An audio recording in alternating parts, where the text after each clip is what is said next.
In terms of the teams that you played for in the NBA, if you were to put a percentage, when you look at the whole team as a whole, right? Mm-hmm. And everyone has a percentage based on the contribution to you guys winning. What percentage would you say is the coach? 10%, 20%, 30%? A coach? Meaning that if you take that coach out and replace him with a better coach or a worse coach, would it make a drastic difference? Yeah, it could. I'll say 30%. 30%, that high? Yeah, because, okay, so let's take someone like, somebody like Spro, right? That grocery list that they have as a team, trash, right? Yeah. But he's developing this trash into decent players, usable players, right? I have this system, I have this player, I have these 2 players, I have these 3 players. I need you guys to be great at these things, and we're going to perfect these things to add to this. So if I need a screener to come out there and just set screens, I'm going to make sure you're the perfect screener. You're the perfect catching guy. You're the perfect rebounder, offensive rebounder. You take the ball out fast enough. We're going to perfect these skills so I can use you when I need you. Mm-hmm. That's a different type of coach, right? So he enhances the winning because of what he's adding to that. Now, you're just talking about a guy who's great X's and O's. Now it comes down to when he's in those situations, he grows up great plays like Darvin Ham, right? Those last 2 plays, horrible by my standards. Yeah. One, I've been in the NBA. I've looked through every playbook. I've studied every play. I've studied players, right? If I'm guarding you, just like a LeBron James, who's going to read the whole floor, right? I'm guarding. Now I'm looking. You guys need a 2 and a 3. All right. I'm going to look around who's in the game. Well, I don't care who catches because I have Reeves. Now, Reeves is guarding. Reeves is the best 3-point shooter.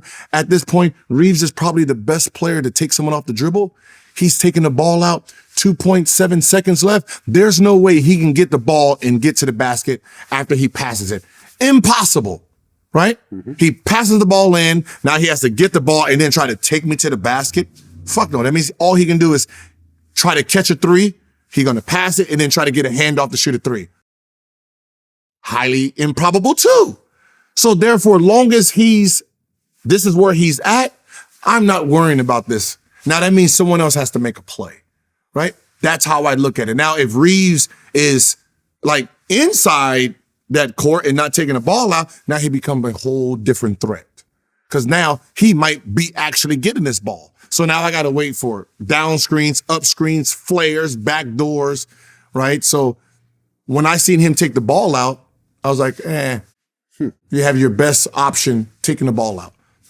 2.7 seconds left? What the fuck are you going to do?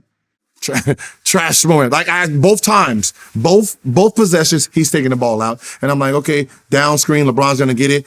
Reeves is going to come off. I can see the play. There's a fucking handoff. You're going to fake it. If you can feel this guy going, then you can probably turn around, shoot a 3 or drive. It's a fucking ABCD fucking playbook. I mean, do you feel like, for example, like college coaches have a bigger job than NBA coaches? Yes, because college has less talent. Exactly. For example, you see like a Coach K who has an incredible record. Mm-hmm. And, you're not going to have, your star player play 10 years on your college team, right? You may have them for a year or 2 if you're lucky. And then comes a whole bunch of new freshmen and you got to make it work. Yeah. You know what I'm saying? So the fact that Coach K was able to pull off that many championships decade after decade after decade, that says a lot. I mean, if Coach K had come to the NBA, do you think he'd been trash? He would have been trash. Because what makes a great college coach might not make a great NBA coach. Because in college, you have players buying into your system, right? Mm. You only have 2 or 3 real stars. Everybody else is it's not. Which means that they're buying into your system. So you have more of a team format, right? So it's a team thing. You have more control. Practice this. They're buying into your system. Well, when you have 15 NBA players who make more than you, your system don't matter. Does the star player? We're listening to the alpha in the group.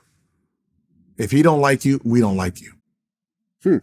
Right? And That's how this go. That the star player, if he don't like the coach, that coach is being fired. You think that's what happened this year? The star players didn't like these 4 coaches? I'm pretty sure that happened in, let's say with Trae Young over there.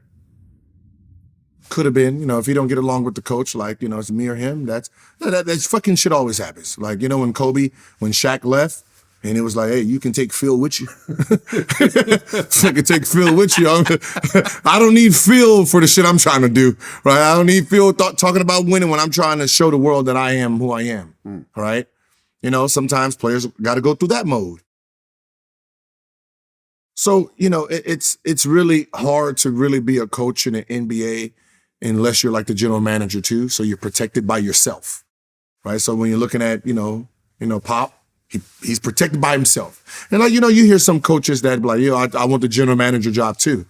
So they can't get fired, right? So now you have the responsibility to pick who you want and you can coach it versus letting them pick and you're like, who?